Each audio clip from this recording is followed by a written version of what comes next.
ക്രൈസ്തവ വിശ്വാസത്തിനു വേണ്ടി രക്തസാക്ഷിത്വം വരിച്ച വിശുദ്ധ ജാനുവേരിസിന്റെ തിരുനാൾ ദിനത്തിൽ ചരിത്രം ആവർത്തിച്ച് തിരുശേഷിപ്പുകളിൽ രൂപമാറ്റം.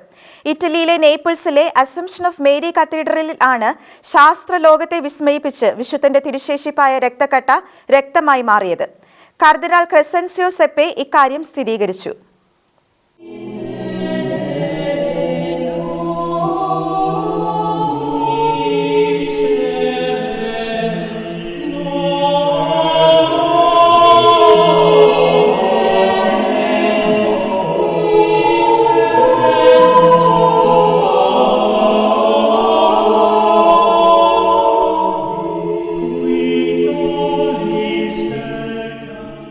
ഇറ്റലിയിലെ നേപ്പിൾസിന്റെ മധ്യസ്ഥനായി അറിയപ്പെടുന്ന ബെനമെന്റോ ബിഷപ്പായിരുന്ന വിശുദ്ധ ജാനുവേരിയസ് ഡയക്ലീഷ്യൻ ചക്രവർത്തിയുടെ കാലത്താണ് ശിരച്ഛേദം ചെയ്യപ്പെട്ട് രക്തസാക്ഷിത്വം വരിച്ചത്.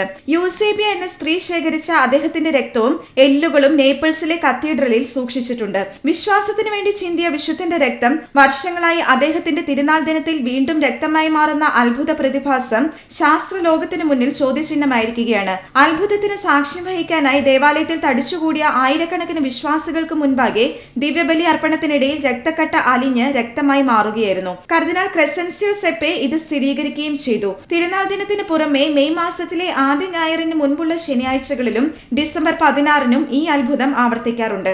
കൂടാതെ മാർപ്പാപ്പമാരുടെ സന്ദർശന വേളകളിലും ഇങ്ങനെ രൂപമാറ്റം സംഭവിച്ചിട്ടുണ്ട്. 2015 മാർച്ച് 21-ൽ ഫ്രാൻസിസ് പാപ്പയുടെ സന്ദർശന വേളയിൽ രക്തക്കട്ട ഭാഗികമായി ഉരുകിയിരുന്നു. International desk Shekinah news. Shekinah ടെലിവിഷന്റെ വാർത്തകളും പ്രോഗ്രാമുകളും യൂട്യൂബിൽ കാണുന്നതിനായി ഈ ചാനൽ സബ്സ്ക്രൈബ് ചെയ്യുക. നിങ്ങളുടെ മൊബൈലിൽ തത്സമയം നോട്ടിഫിക്കേഷൻ ലഭിക്കുന്നതിന് ബെൽ ബട്ടണിൽ വിരലമർത്തുക.